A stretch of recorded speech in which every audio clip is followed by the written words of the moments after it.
Awesome. Thank you. All right. Well, good evening, coaches. Good afternoon for those who are on the West Coast, and welcome to our virtual collaborative. I can't believe this is the last one for the year as we enter into December here pretty soon. But this collaborative is focused on kidney-friendly eating during the holidays. We're so glad that you were able to join us today. And as a reminder, we are recording today's collaborative, and we'll share the link once that is available. And we like to get started with each collaborative doing some introductions. So this is the AKF Kidney Health Coach team. My name is Ria Suarez. I am one of the Associate Directors of Public Education, and so happy you all could join us today. I will pass it to Ryan. Hi, everyone. I'm Ryan Woolley, Director of Public Education. Good to see you all. I'll pass it to Sana. Thanks, Ryan and Ria. Hi, coaches. My name is Sana Sadiq. I am the Public Education Specialist. Thank you for taking the time to join us. I'm very excited for today's presentation because we'll be talking a lot about some really great stuff regarding the holiday season and sharing some great resources. So happy you're joining with us today. Awesome. Thank you. And we also have Melanie Paris, who is our Senior Director of Strategic Partnerships in Education, who is part of our Kidney Health Coach team. So if this is your first time joining us, welcome. We'd like to give you the opportunity to introduce yourself, which I see some of you have already started doing. But please, in the chat box, if you could just drop in your name, where you're located, and how long you've been a coach. And then as you're doing that, so as a reminder, these virtual collaboratives are really designed to share knowledge on specific kidney-related topics. It's also a chance for you to connect with other coaches. It's an opportunity to share ideas or strategies to support you as you educate the community about chronic kidney disease. And we really want to ensure the content presented is applicable to you as a coach and will support all of your efforts. So at the end of this collaborative, you'll have the opportunity to complete a short evaluation.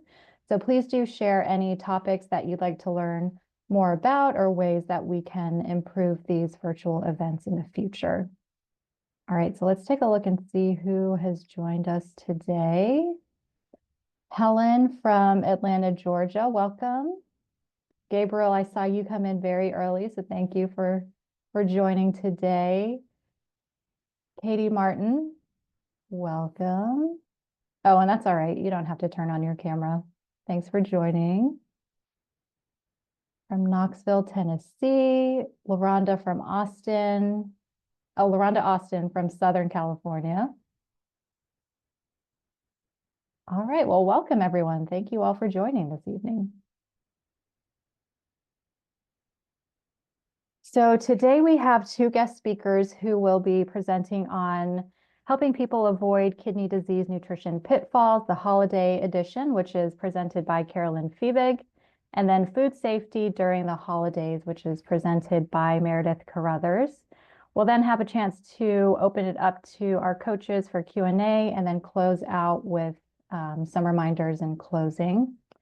And then just as a reminder, so this is a collaborative space and we greatly value your input. So we encourage you to ask your questions by dropping them into the chat box and we'll address them during the Q&A time at the end of the presentation.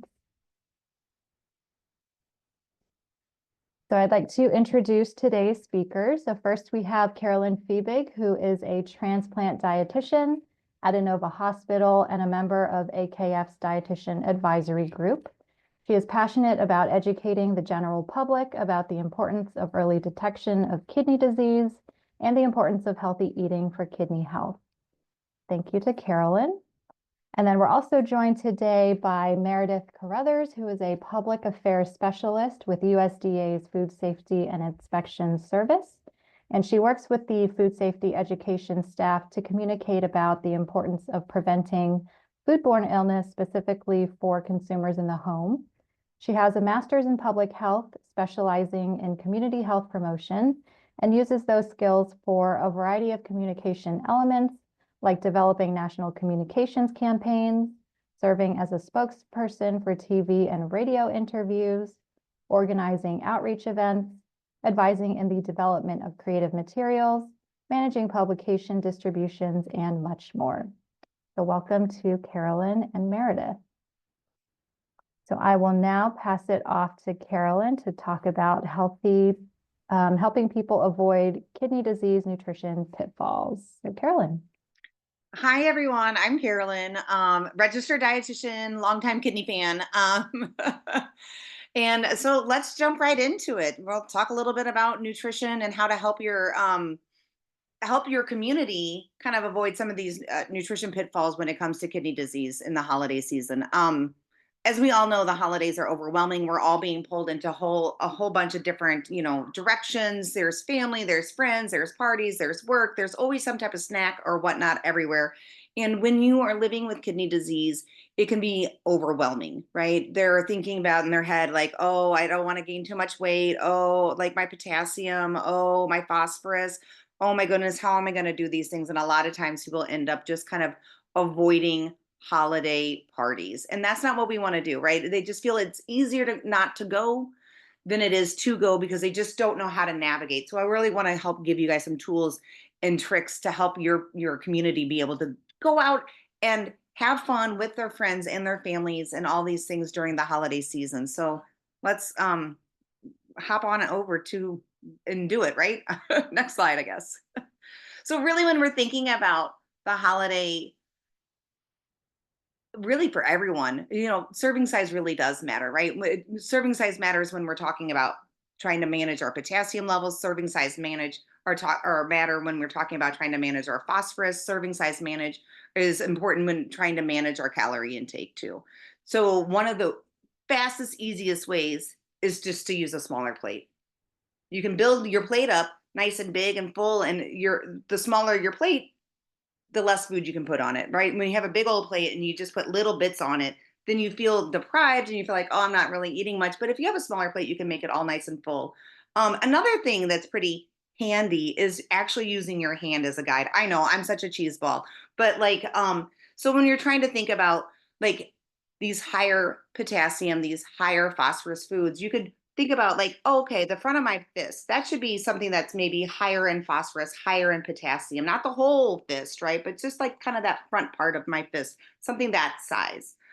Your protein sources should be about, the size of your palm, doing things like that. And then the lower potassium, the lower phosphorus foods, that's where you go in big, right? Because I like a lot of food. I want to eat a lot. I want to feel satiated. I want to feel full. So when I have a big portion of something, that's going to help me feel a little bit more full. So choosing those lower phosphorus foods, those lower potassium foods in the big version versus, the high potassium, those high phosphorus foods.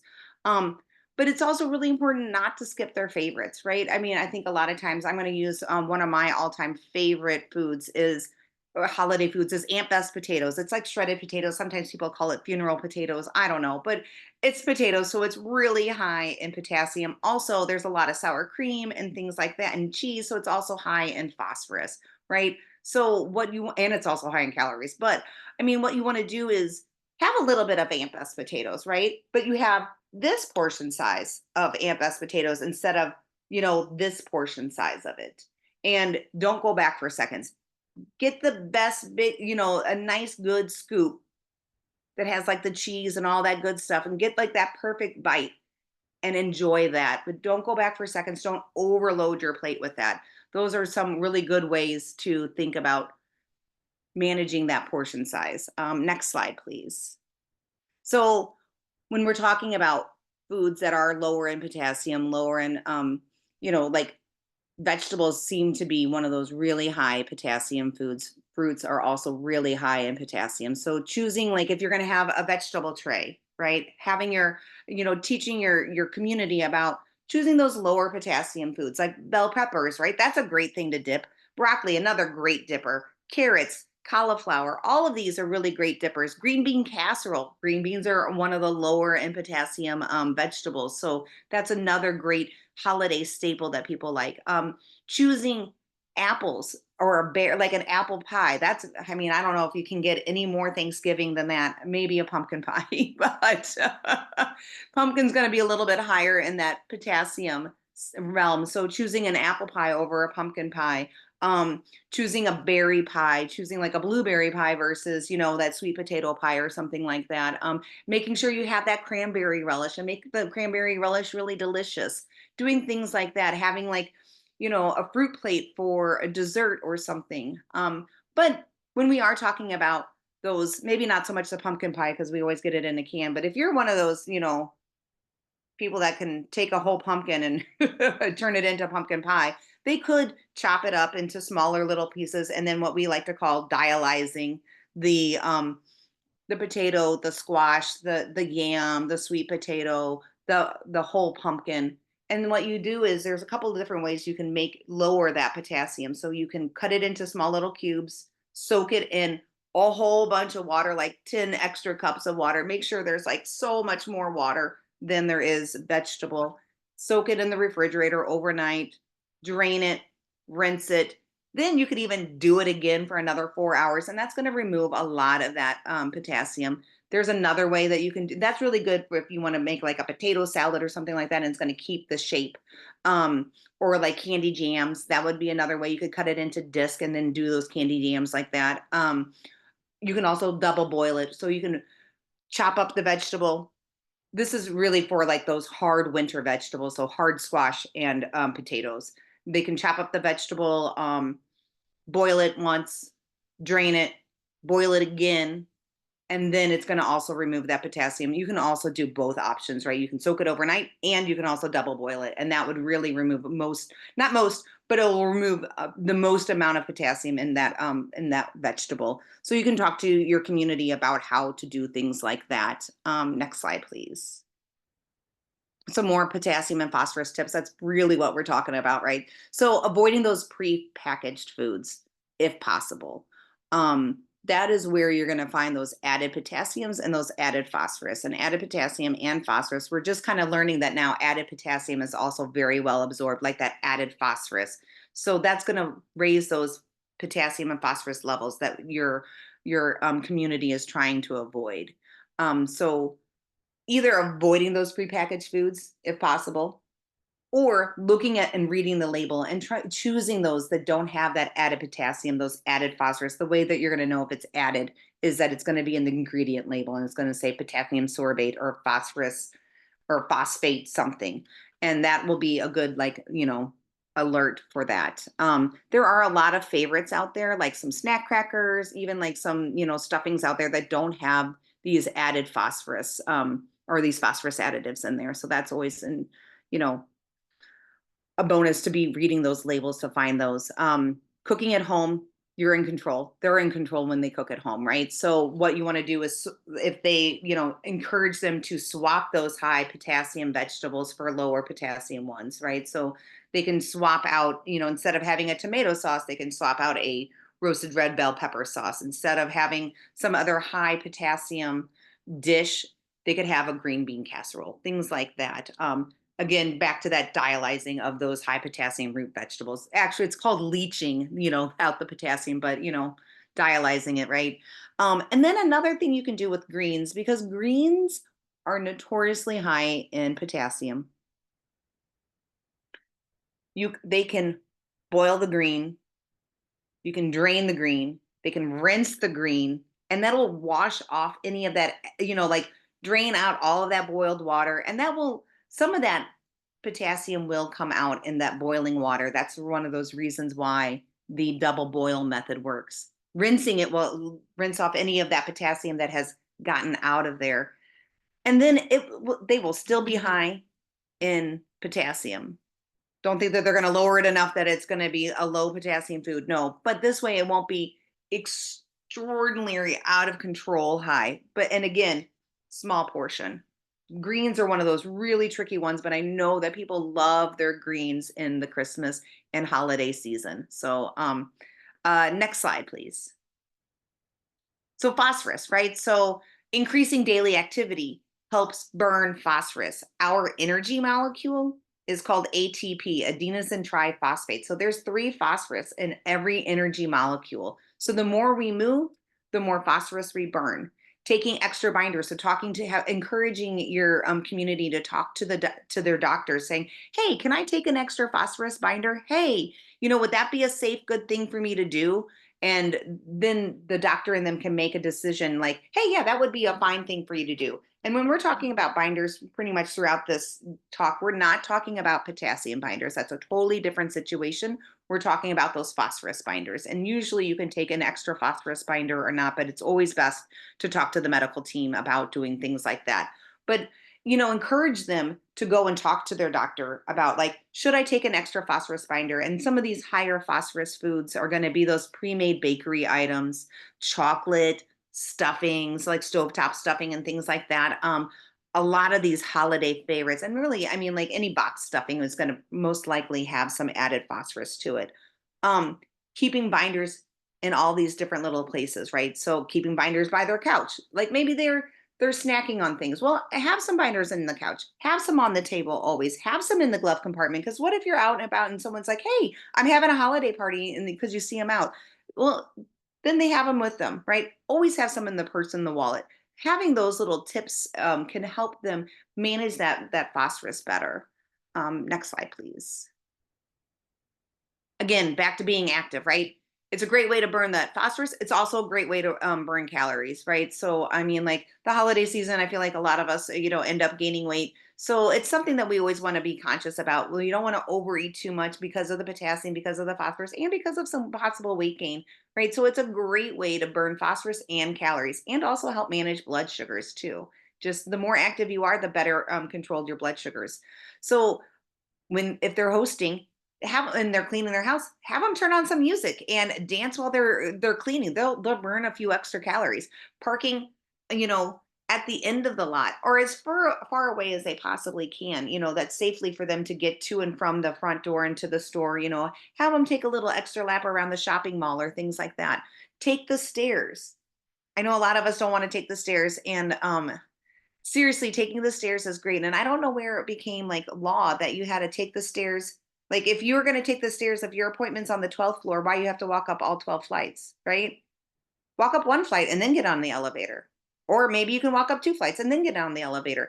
Every little bit helps, right? So you don't have to walk up all 12 flights. Just walk up as many flights as you can and then get on the elevator. That's totally fine. Because remember, more activity means more phosphorus used. Next slide. Oh, I also forgot taking a walk after meals. It's going to help your blood sugar. It's going to help your phosphorus. It's going to help you also not overeat because no one wants to go on a walk and be overly full, right? And it's also like get your friends, get your families, and start making that a tradition. And that's a great way to catch up with friends and family. Oh, all right. Now, next slide. So again, lower phosphorus, lower potassium veggie trays, right? So you can choosing like a lower phosphorus like cheese, or choosing some like lower potassium veggies, doing like cottage cheese as your dip instead of like a higher phosphorus dairy product, doing things like that. That would be beneficial to help with choosing these lower phosphorus and potassium veggie trays. Encourage your community to go out and offer to bring the veggie tray. If they're not hosting, be like, "Oh, I'll bring the veggie tray," and then they can load it high with all of those good low potassium vegetables. They can make a lower phosphorus dip, things like that. When there are snacks around, choose the peppermints, choose the candy canes. Those are low in potassium, those are low in phosphorus. Make some homemade Chex Mix. There's a whole list we've got a little bit further down of like lower potassium, lower phosphorus Chex Mix that you can find those recipes on their website. Peppermint patty. So like people love chocolate, and chocolate's high in phosphorus. So peppermint patty has a little chocolate ring out there, right? And the peppermint is low in potassium, phosphorus. So that's great. And avoiding or limiting, those higher potassium, those higher phosphorus foods, the nuts, the chocolates, the cheese, the snack crackers that have added phosphorus in there. Things like that. Those are just some like good little tips to kind of think about. Next slide. Think about things to think about when you're starting to plan your holidays. Planning is really important. So think about who does the holiday hosting.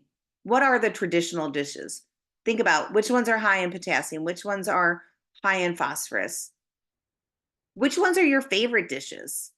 You know, if you don't like sweet potato pie, then you don't have to worry about the sweet potato pie. But if you love sweet potato pie, maybe you say, hey, or maybe you encourage your, your community to say, hey, I'll bring the sweet potato pie. And then they double boil those sweet potatoes and make the sweet potato pie that way.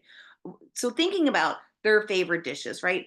And how to adjust the dish so it is lower in potassium and lower in phosphorus. Again, like I was saying, like those dialyzed potatoes or those dialyzed squashes, or doing a substitution, red bell pepper for tomato or something like that. But planning ahead, having that game plan is really important. Different activities, all these things, we want to be able to have a good game plan before we go into it. Next slide. So how to plan ahead, who's hosting, ask them if you can bring a dish, suggest some kidney friendly foods. If they were like, oh no, I've got it, be like, oh, could you make it with this? Or could you make it for that? Ask them for the menu in advance. So that way they could, your community will know like, oh, these are good. This is a good one for me to eat a big portion of. This is a good one for me to have a smaller portion of.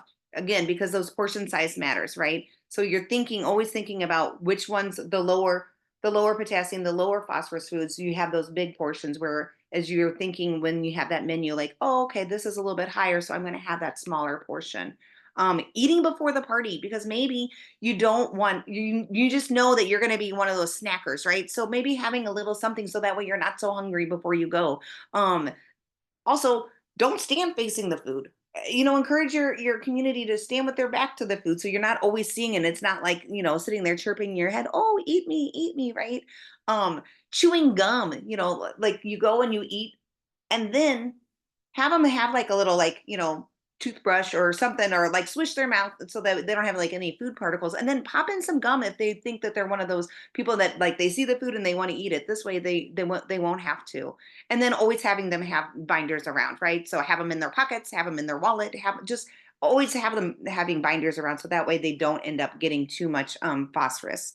Next slide. So if they're hosting, right, tell them skip the taste test. Have your friend taste it, have your husband, have your wife, have your kids taste it for those taste balances, because potassium and phosphorus are accumulative, right? So you taste this, you taste this, you taste this, you taste this. Now you're getting all that potassium, all that phosphorus, and then you eat the meal. And so now you're putting that on top of it. Again, double boil, that whole dialyzing of the potatoes and the winter squash, and then send your guest home with the leftovers. So that way you're not tempted by Aunt Beth's potatoes, right? Doing things like that. And then the next few slides, we've got some good recipes. So like making a low potassium vegetables, right? I'm keep on talking about this. That's vegetable dips are just great. So you could do cottage cheese with herbs and spices, an 8-ounce container of cottage cheese, you blend it, you get like an immersion blender or one of those NutriBullet blenders. And then you just add a tablespoon of like garlic powder, dried basil, dried oregano, maybe a teaspoon of red pepper flakes if you like it spicy, or you could make a ranch dip, right? So instead of doing all those other things, you could add 1 packet of ranch seasoning, and then you just mix it up well. There's also, dips and great things on the Kidney Kitchen. So there's a great sour cream dip on the Kidney Kitchen, and there's a link there, but I guess if you get the PowerPoint, you'll be able to click on that link. Next slide. And then the Chex Mix, like I was talking about, skipping the nuts, that's going to be too high in potassium, too high in phosphorus. Adding extra herbs and extra spices, that's going to give you a lot of flavor without salt and without, potassium and phosphorus. Avoiding those salts like the garlic salt, the celery salt, and seasoning salt, and using garlic powder and things like that. And using half the amount of butter is important. There are some different, types of Chex Mix recipes that you can find on their website down there. Next slide. And then desserts, right? So bring your own desserts. Shortbread cookies are good they're low in potassium, they're a little bit lower in phosphorus, a lower potassium fruit salad. Angel food cake is another great, good kidney friendly dessert. And there's a little how to make a little strawberry sauce, on this slide. And it just kind of talks about like cooking down these strawberries and adding a little bit of like water and sugar and things like that to make them, nice and sweet and good. Next slide. And then the Kidney Kitchen has a whole host of good holiday friendly recipes. So check out the Kidney Kitchen for more of these recipes. I mean, like crustless pumpkin pie, so there's lots of things that people can go onto this website and bring with them. And it's very holiday and kidney friendly. Next slide. So how to help your community become holiday pitfall masters?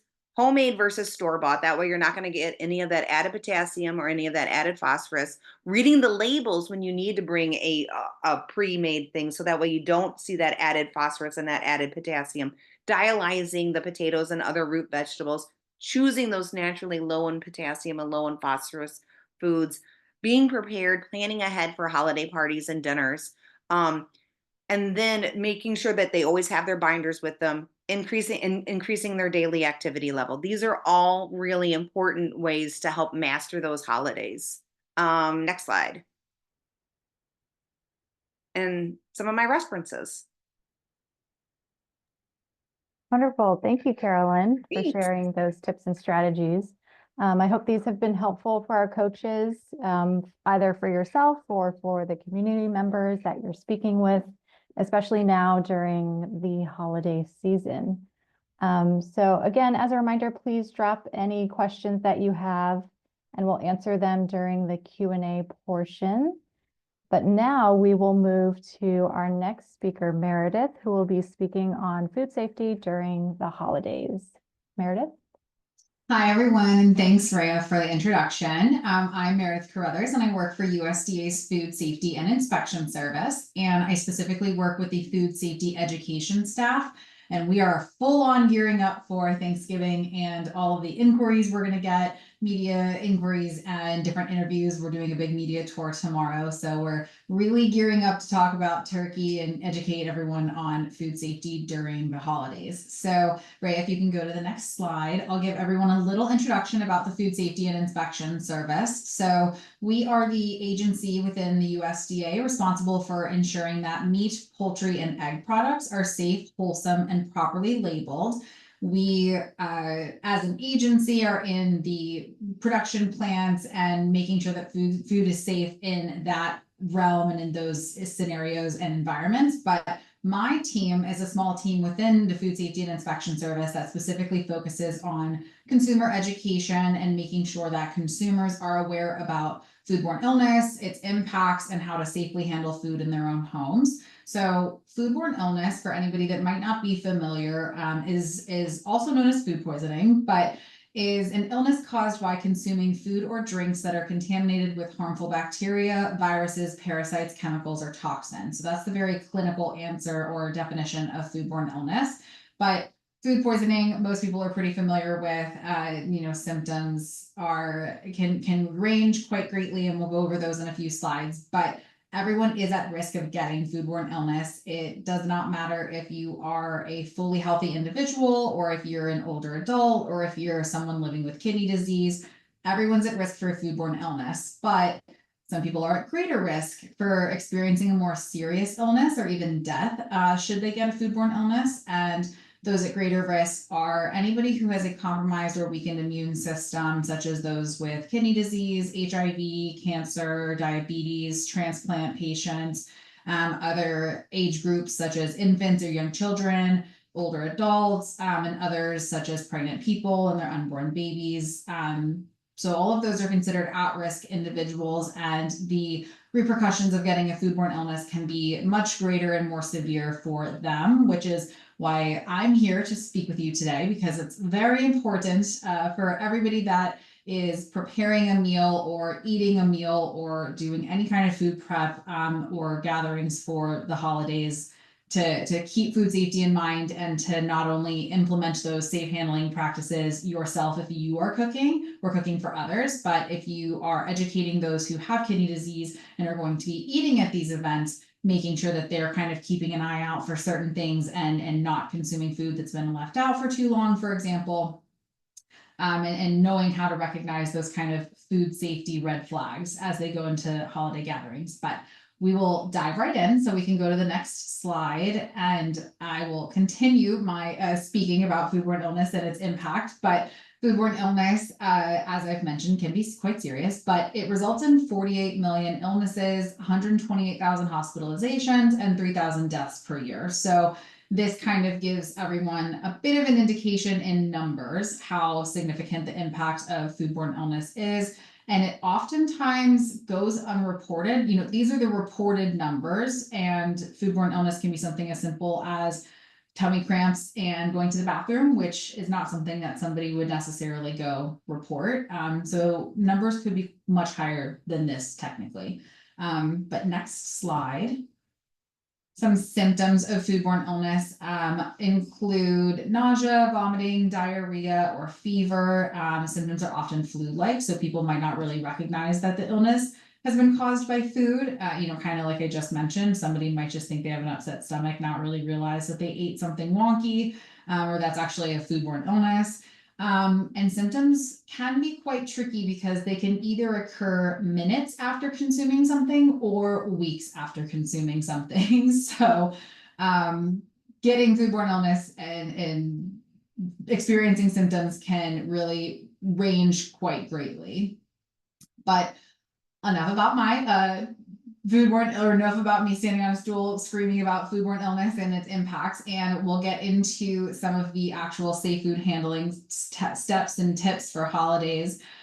So just in general, any time of the year, the easiest way that we explain foodborne illness or safe food handling steps to avoid foodborne illness are the 4 steps to food safety. It's an easy thing to remember: clean, separate, cook, and chill. And so we'll use that as a kind of the easy core for food safety steps. If you're going to do anything, follow these 4 steps. So clean means starting with clean hands and utensils and surfaces, and making sure that you're cleaning them before meal preparation, during, and after. And it's really important as you're handling raw meat and poultry to make sure you're cleaning and sanitizing your hands before you touch other things, or wiping down and sanitizing a surface before you start preparing vegetables or something like that on that surface right after handling raw meat or poultry. Helps prevent bacteria from spreading around your kitchen. And the next step is separate, and that is keeping raw meat and poultry separate from cooked foods or other foods that will not be cooked later in the process. This is due to cross-contamination risks, which I'll go over in a slide in the future. The next step is cook. So always cooking your food to a safe minimum internal temperature measured with a food thermometer. This will ensure any harmful bacteria in food has been killed before it's eaten, which is definitely important, especially as we approach Thanksgiving and cooking large pieces of meat that cook unevenly, and it's very easy to get caught up in the time frame of, you know, oh, everything else is ready, the turkey's not ready yet, let's just pull it out, it seems done enough. So undercooked food is a big risk for the holidays. But continuing on, chill is the last step, and that's keeping perishable foods at a safe temperature below 40 degrees Fahrenheit. Especially important to follow the 2-hour rule during the holidays and not leave perishable foods out at room temperature for more than 2 hours. And as we talk about Thanksgiving and big holiday meals and leftovers, the chill step also involves leftovers and making sure that those are only kept for 4 days in the fridge after they are cooked, or, you know, you can go ahead and freeze them after that. So we'll dive into a few more, or, you know, we'll dive in deeper into some of these concepts and ways that you can handle food safely, especially as we get into Thanksgiving and the holidays. And I'll give a disclaimer too. I'm using Thanksgiving as the theme for most of my slides and what I'm talking through, but these principles do apply for any large holiday gathering. You know, as other winter holidays are approaching, maybe a turkey isn't going to be cooked, but a large beef roast or pot roast or a ham or other meat products, which are larger than something small like a chicken breast or ground meat or things like that. So the concepts of thawing a large piece of meat, cooking them, you know, any kind of raw meat and poultry, they all apply. So I'll give that disclaimer and then now talk about thawing. So we're about, you know, a week and 2 days out from Thanksgiving. And as people start to figure out how to thaw their frozen turkeys, I'll talk through some of the safe ways to thaw a turkey. And to thaw meat in general. So there are 3 safe methods for thawing, and they are the refrigerator, the cold water method, or the microwave. obviously thawing something like a turkey is not going to be feasible in everybody's microwaves. But if you have a smaller turkey or a turkey breast or a smaller piece of meat or poultry, you can thaw in the microwave on the defrost setting. And just ultimately thawing on the counter is not safe. It's possible that it's safe for a certain amount of time, but it's just with, so many things going on and so many things on people's minds with their to-do lists. It's so easy to forget that for too long on the counter. And so we really, really recommend not thawing meat and poultry on the counter and following refrigerator or cold water, especially for those larger items. So for the refrigerator, a turkey or other large meat and poultry products can be safely thawed in the refrigerator. And this is the safest method of thawing because it keeps that food at a safe temperature the entire time that it is being thawed. There's no risk for any temperature variation or any unsafe temperatures for too long. It's nice and safe in the fridge. So when thawing in the refrigerator, it does take, unfortunately, quite a long time, especially as, a lot of us keep our fridge pretty cold nowadays. But we usually say to allow about 24 hours for every 4 to 5 pounds. So if you have a 20-pound turkey, we're talking 4 or 5 days for it to fully thaw in the fridge. And then after thawing, that turkey will be safe for 1 to 2 days. So you want to try and map it out where you're giving yourself a few days of a buffer, but not thawing too early as to then you have your turkey thawed in your fridge for another week, where it can potentially spoil. For the cold water method, you'll keep the turkey wrapped and submerge it in cold water. And to make sure that that turkey continues to thaw, you'll change that water every 30 minutes, just to help get that fresh water and to get that turkey to continue the thawing process, because otherwise it's almost like it's thawing in the refrigerator and won't actually go quicker. And after you thaw with the cold water method, we do recommend to cook the turkey or meat and poultry immediately, just because it is possible it was exposed to temperatures that could be higher than a safe range. And the faster you cook that, the better. We can go ahead to the next slide. So as you're considering thawing and as you're considering your food preparation in general, one thing I didn't mention with the thawing is that if you're thawing in the refrigerator or in the cold water method, but especially the refrigerator, if there are any punctures in the packaging of your turkey, that's going to leak all over your refrigerator as your turkey starts to thaw. So helpful to put it in a dish or contained in something, so that way any of those turkey juices that contain foodborne illness bacteria don't spread around your refrigerator or around your kitchen. Either way, when you go to open the turkey, there's going to be juices that start to splash around. Oftentimes somebody will do it, you'll open a turkey or another meat or poultry package over top of a trash can or maybe the sink. As those raw juices touch, the sink or splash onto the trash can lid or maybe splash onto the counter or get on your hands or into your fridge, those raw juices do oftentimes have foodborne illness bacteria in them. And those bacteria don't necessarily, perish upon contact for something other than the turkey. So it's possible that they'll hang around there. And then as we all are using our hands for food preparation, bacteria can move around the kitchen and start going other places. And if it gets onto other food and you eat that, then you can get sick. So that whole concept is cross-contamination, which, as you can see on the slide, is transfer of harmful bacteria from one place to another or from food to other places. And it's something that is very much a risk as we go into the holidays. And like I said, there's a lot of different food preparation happening. Turkeys are big and bulky, so it's hard to contain everything in one small little area because you're trying to pick up a big turkey and put it into a pan and all of that. So paying attention to just those opportunities for bacteria to go to places and just, okay, I opened this over the sink. That means I should now clean and sanitize my sink. Or I saw some splash onto the countertop. Let me make sure I wipe that off. Or just paying attention to where you're touching in general after you've touched raw meat and poultry. So high touch areas during food prep, like spice containers, the refrigerator and cabinet handles, even our cell phones, and making sure you're washing your hands immediately after you've touched any raw meat or poultry. Making sure that if you're using a cutting board or something to put turkey or other meat and poultry on, getting another cutting board or cleaning and sanitizing that fully before using it for prepping a veggie tray or something like that is very important. And so to make sure that your surfaces are clean after any potential contact with raw meat and poultry, you'll clean and sanitize. So it's a two-step process. First, you'll use, a cloth or a paper towel with warm soapy water to wash and wipe down the area.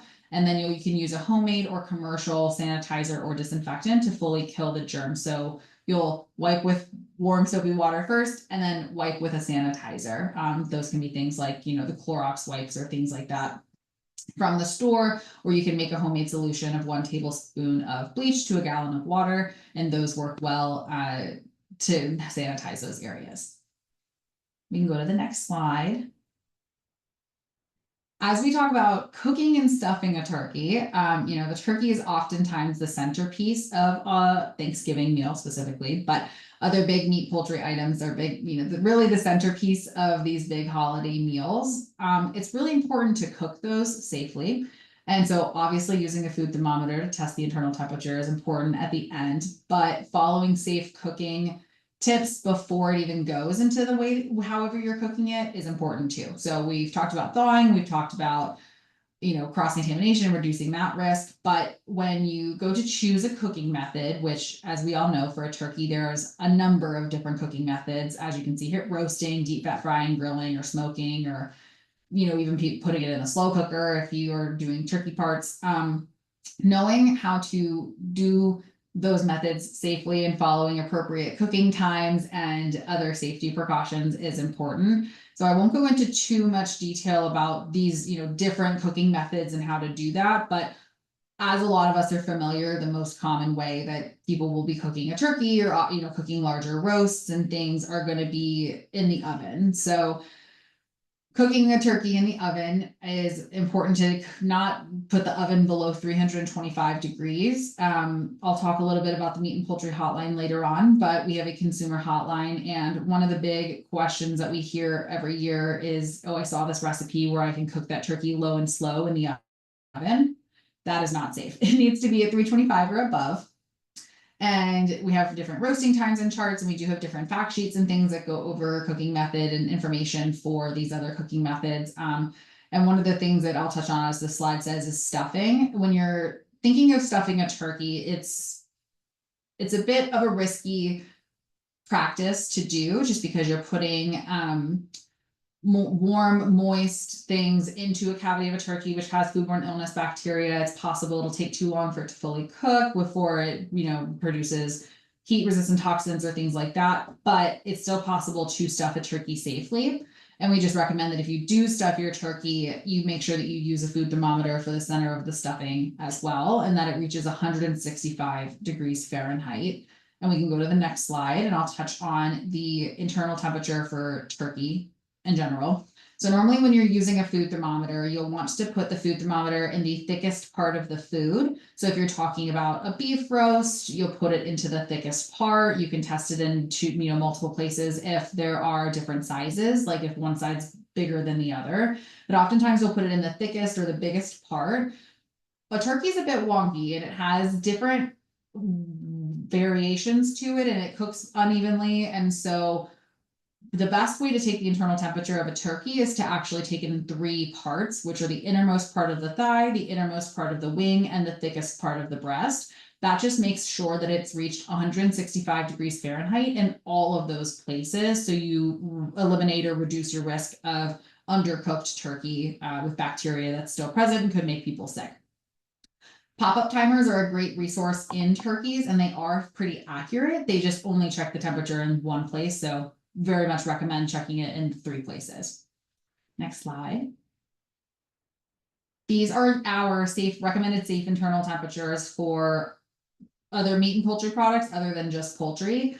So any poultry, whether it's whole or ground, needs to be 165 degrees Fahrenheit. Ground beef, pork, veal, lamb, 160 degrees Fahrenheit. Whole cuts of beef, pork, veal, and lamb. So that'll be your beef roasts, your steaks, your pork chops, your ham, all needs to be 145 degrees Fahrenheit with a 3-minute rest time. So that means once it reaches that 145, you'll let it sit for 3 minutes before you dig in. And then any fish dishes, 145 as well. Next slide.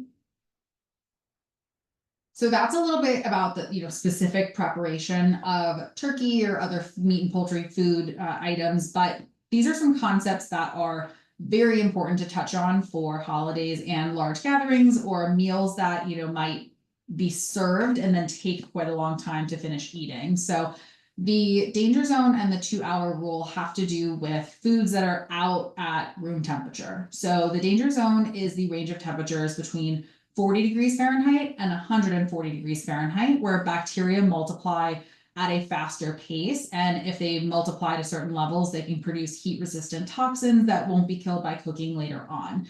And that's really concerning if something has been out and then you put it in your refrigerator for leftovers, thinking that I'll heat it up later and it'll be fine. And there might be a heat-resistant toxin there that then will make you sick. So very important to pay attention to foods in the danger zone and follow the 2-hour rule. So the 2-hour rule is the time frame where, or the 2 hours is a time frame where foods can sit out at room temperature and bacteria should not reach a dangerous or potentially toxic level.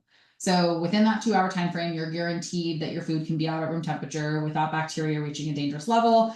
And after that, should go in the fridge, can be saved for leftovers, etc. If it's after that time frame, it's possible that it's still safe because we can't tell, with the naked eye if bacteria has reached that dangerous level or not. But because you don't know, we recommend then erring on the side of caution. And again, as we've mentioned, especially for those in your life who have kidney disease or are, transplant recipients or just immunocompromised in general, really important to just avoid any kind of risky behavior or going past that 2-hour rule. So danger zone and 2-hour rule, very important to follow. Next slide.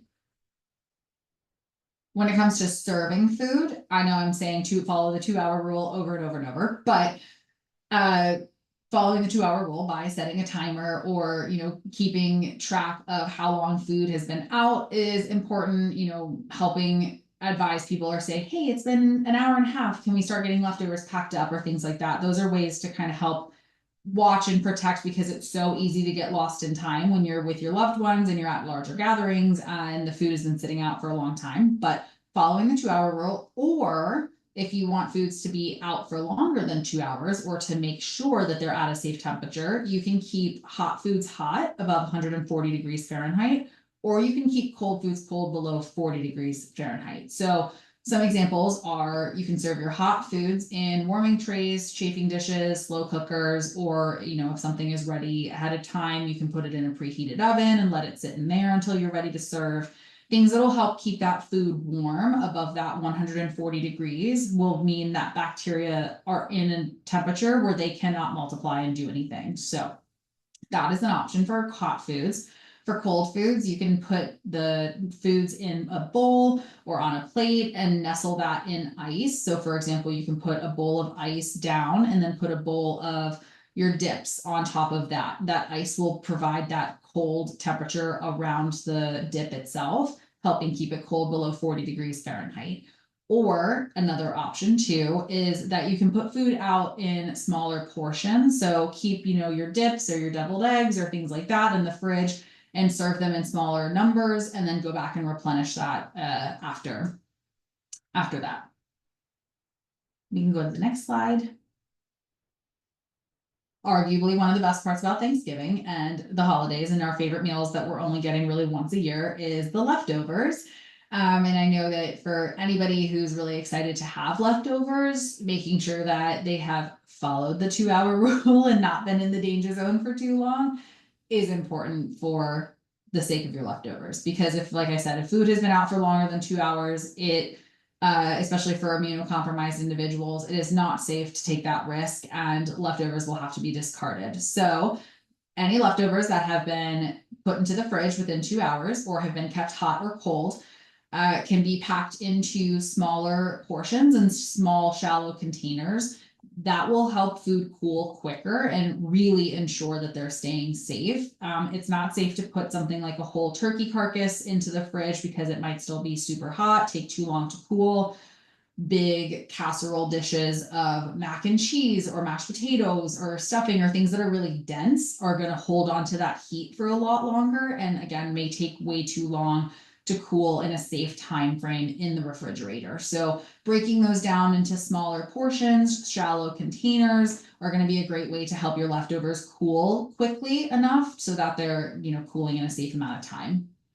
Leftovers are safe for 4 days in the refrigerator after Thanksgiving. After that time frame, go ahead and pop them in the freezer if you want, or discard them. Freezer, they'll keep their best quality for 2 to 6 months. But if you are at Thanksgiving or at the gathering itself and have a large amount of food and you won't be able to eat that in 4 days, better to get it into the freezer ASAP. Next slide, and I am wrapping up here because I know we want to have time for Q&A, but the Meat and Poultry Hotline is our consumer-facing hotline that we have available all year round. We have food safety specialists available to answer any food safety questions for consumers in the home or for any coaches that are looking for tips or information or clarification points after my presentation, and want to clarify how to advise somebody about food safety or handling food safely. You can contact our Meat and Poultry Hotline, or you can contact myself as well, but contact our Meat and Poultry Hotline. And we are actually open on Thanksgiving Day. So we're open Monday through Friday, 10 a.m. to 6 p.m. Eastern time normally. And we're open on Thanksgiving Day from 8 a.m. to 2 p.m. We have phone, email, live chat, and then we also have knowledge articles available 24/7. And so if you need anything food safety related, don't hesitate to reach out. And then on the next slide, we also have some Thanksgiving resources that I know that are being sent out after the presentation, so no stress about capturing them here. But we did recently release a new webpage that has all of our fact sheets and resources and graphics in one easy, convenient place. So that way anything about Thanksgiving is on that one page. And we have thawing and cooking calculators that we've put together this year. So if you have a turkey and you know what method you're going to use to either cook or thaw it, you put in what weight and what method, and it'll tell you exactly how long to expect for it to thaw and for it to cook. But I hope that this has been helpful information, and my contact information is on the next slide, and I am happy to answer any questions, or please feel free to reach out to me for any questions or clarification points as you all take this forward to teach people about food safety. So thank you so much. Wonderful. Thank you, Meredith, for sharing these food safety strategies. So now we will open it up for Q&A. I see we have some questions here in the chat, but also feel free to come off mute as well.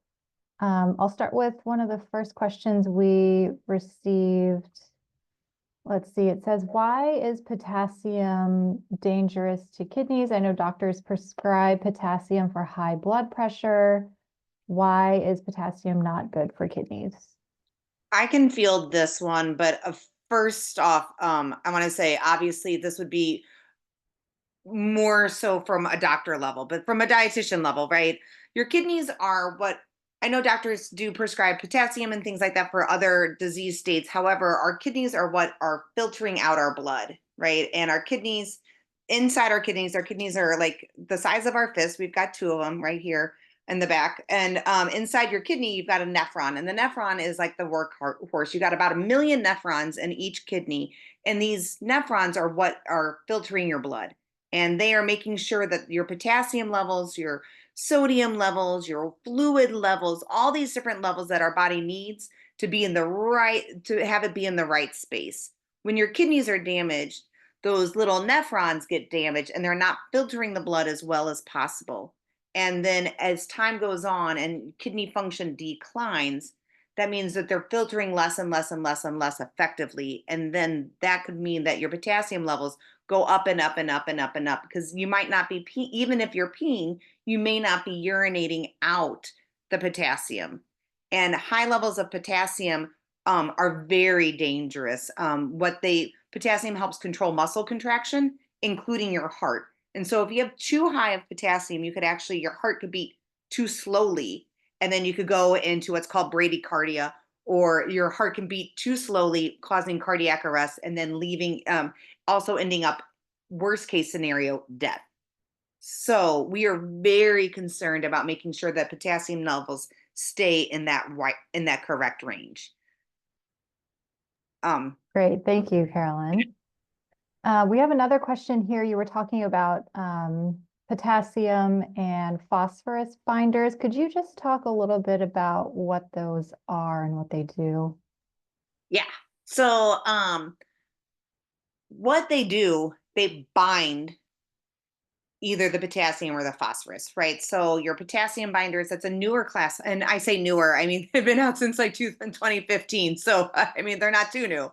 But they are, they've been around since about 2015. What they were doing is you eat the food, you take these pills, and it's somehow in your GI tract binds to the potassium, and then you poop it out.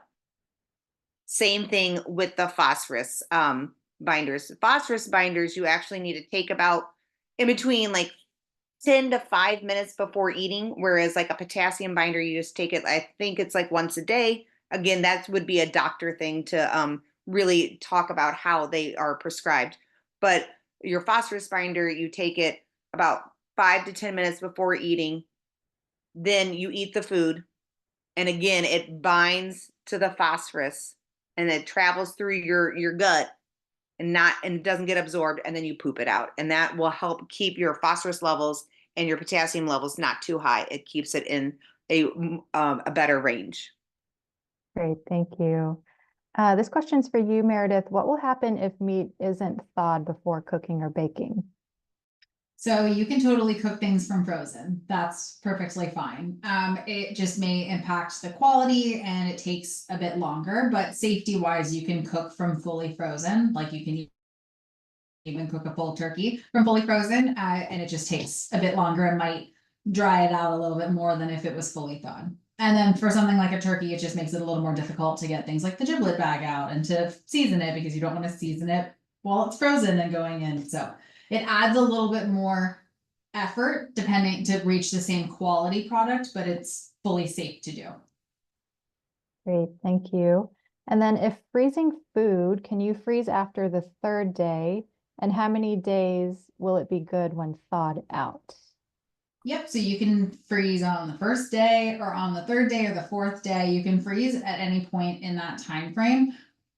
Once you thaw it out, think of it kind of as a cumulative time frame.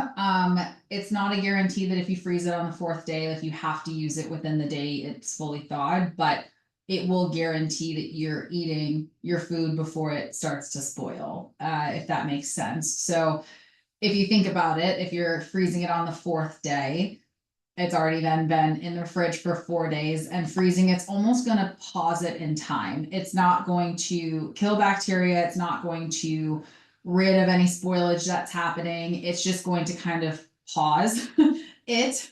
So when you fully thaw it after, it'll kind of pick back up where it was. So the faster you freeze things, the longer you'll be able to enjoy it later, the better quality it might be. But if you freeze something on day 3 or 4, once you fully thaw it, you can use it within that 1 to 2 days. And sometimes you can stretch it a few more, but really would try and recommend to think of that 4 days as a cumulative time frame.